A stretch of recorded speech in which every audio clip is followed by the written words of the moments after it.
बिस्मिल्लाहिर्रहमानिर्रहीम अस्सलाम वालेकुम। Welcome to back my channel. जी फ्रेंड, ये मैं बेबी बॉय की ना ये वीडियो लेके आई हूँ आज। ये देखें, न्यू जो है ना ट्राउज़र बेबी बॉय का, उसने नीचे से इसकी आसन में से फाड़ के ये देखें क्या हालत बना दी है, बिल्कुल न्यू ट्राउज़र की। और इसको अब हम कैसे कवर करेंगे और इसकी आसन को हम चौड़ा भी करेंगे। और ये देखिए मेरे पास फैब्रिक है, इसी के साथ का है सेम। इसके साथ हम ये फैब्रिक यूज़ करके इसकी मैनी को हम सेट करते हैं। जी फ्रेंड, यहाँ पे ये देखें, इसकी जो लेंथ है, यहाँ पे जो फटा हुआ है हिस्सा है 7 इंच इसकी लेंथ है। यहाँ पे इसको फाड़ रखा है हमने, जितना फटा हुआ है उसी को यूज़ करेंगे, हम ज़्यादा नहीं फाड़ेंगे, इसको कट भी नहीं करेंगे, इसका नेफा भी इधर ही रहने देंगे। जी फ्रेंड, ये देखें, ये फैब्रिक मैंने बिल्कुल सीधा कर लिया है। सीधा सीधा करके हम इसको तो डबल कर लिया यहाँ पे।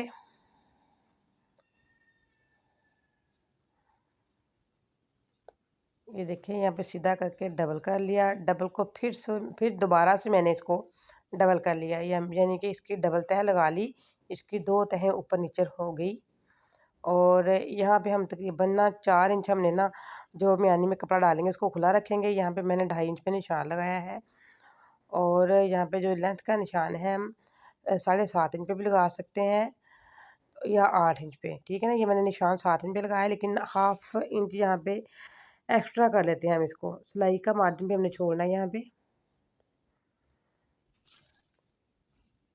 परेशान होने की ज़रूरत नहीं, बच्चे कपड़े वगैरह फाड़ लेते हैं। अगर सेम फैब्रिक साथ मिलता हुआ हमारे पास नहीं भी है तो हम मिलता जुलता फैब्रिक भी म्यानी में डाल सकते हैं।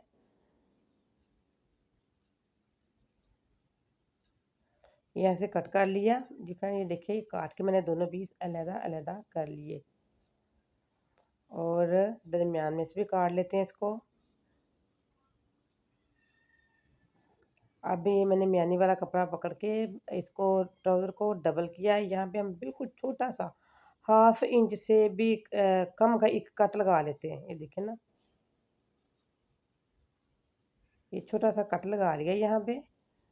ये कट लगाने से हमारी सिलाई जो है ना बहुत बेहतर आएगी। ये ऐसा नहीं कि पूरा आस्तीन में मैंने कपड़ा डाल देती, नहीं, सिर्फ जितना जितना फटा उसी हिस्से में भी मैंने फैब्रिक डालना है। ये देखिए, ये कट लगा लिए यहाँ पे। और इसको डबल करके यहाँ पे इसके नोश कर लेते हैं। ये देखिए, यहाँ पे मैंने नोश लगा लिए इसके दरमियान में म्यानी के।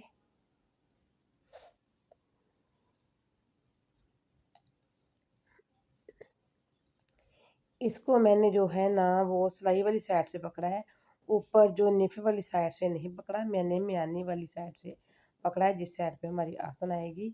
और जो नीचे वाला फैब्रिक है तिरछा मैंने कट किया था, उसको हम ज़रा भी खींचेंगे नहीं, ज़रा सा भी खींचेंगे इसमें झोल आएगी। अगर इसमें झोल आएगी तो ये ख़राब हो जाएगा, अच्छा नहीं रहेगा। ये देखिए, सिलाई लगाते हुए हमने यहाँ पे दरमियान में निशान लगा लिया।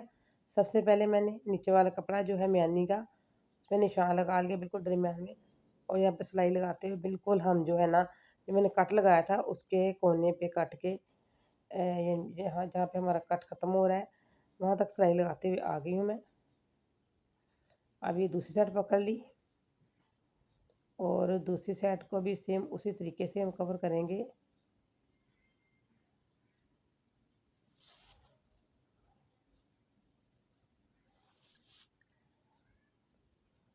और कट लगाते हुए आपने ख्याल रखना, कट जो है ना तिरछा लगे, सीधा लगेगा तो ये आपसे कवर नहीं होगा।